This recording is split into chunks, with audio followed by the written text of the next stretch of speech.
मु गुडी आपण मानको स्वागत करछि मोर आजिर ब्लॉग को। ब्लॉगटा मु स्टार्ट करछि काली माने 2 दिन हेलानी मु ब्लॉग देनी। तो ए सब जाक आजिर जहाँ भी मु आपण मानको आज ब्लॉग रे देखौछि सबु 2 दिन रो। एटा होछि पर दिन सकाळर वीडियो। बाबा को देखंतु बहुत सुंदर कलरा माने केते बड़ कलरा जोठी आपण सजना गछ हमर अछि सेठी आपण माने तो देखिछन्ती कलरा गछ केते कलरा हेतला। तो एटा भितर को हे जेइतला गोटे बड़ साइज कलरा माने बाबा आमे देखि पारिनु कही कि बाबा भी देखि पारि नाहंती केते सुंदर से पूरा लाइट येलो कलर बहुत देखिले एते बढ़िया लागुतला। तो सेटा बाबा जेंती आनले मते देखौतिले तो रखी देइथिलु कलरा को सेटा बाबा तार मंजी बाहर करके नेकी ऊपर सुखे देइथिले गछ लगेबे बोली आर वर्ष। आ एटा देखंतु छतु पर दिन हेतला हमर छतु जेहेतु आमर माछ होइतला माछ हेले आयुषर पापा तो खाती नहीं आपण माने जानिचंती। तो से जो मैंने साधा खाइबे से छतु आसला। आउ गोटे कथा घर को आमर 2 जन गेस्ट आसीबार थिले। तो आज आसीबे घर को आमर 2 जन गेस्ट माने सेई दिन पर दिन कथा ही कहूची ब्लॉग एटा पर दिनर। तो गेस्ट आसीबार थिले सेति एटा माछ छणा हेतला अल्प माछ तरकारी हेला आउ अल्प भजा आउ अल्प आउ जो मैंने माछ न खाइबे से छतु भजा होता ता सहित भाजी साग भजा माने कोसला साग भजा भी होता ता सहित किसी पांपड़ भी छणा होता। यहाँ देखो माँ पांपड़ आनिकी माछ तरकारी करिया पूर्व बेसी टिके तेल देकी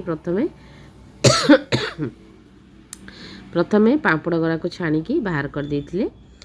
तो दर्शक बंधु तापरे सेई तेल रे माँ छतु पकेकी छतु पियाज भी काटि आपण मानू तो देखली कंचा मरीच पियाज हलदी लुण देकी भलसे भजा बसी देथिले। और जानी तो छतु भजार पानी बाहर बोली तो सेटा पानी बाहर सारा पर जेई तापरे तावारे भजा हम लाल लाल करके।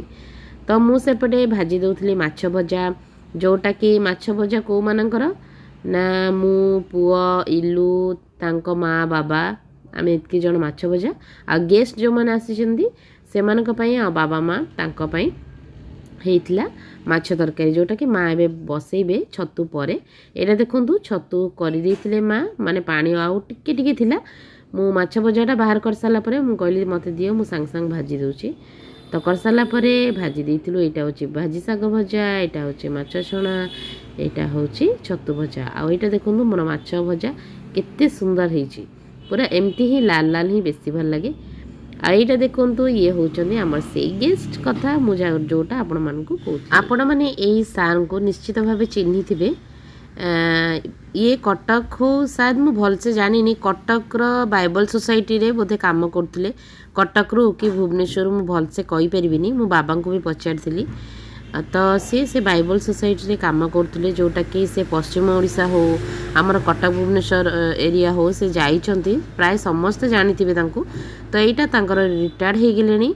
तो रिटायर्ड परे एटा तांको वाइफ को नेकी से चारियाडे माने बुली आसीछंती कि देखैबा को आनिछंती तांकर वाइफ को कि मु को जगह रे रही काम करथुली चाल जीवा बुली बोली।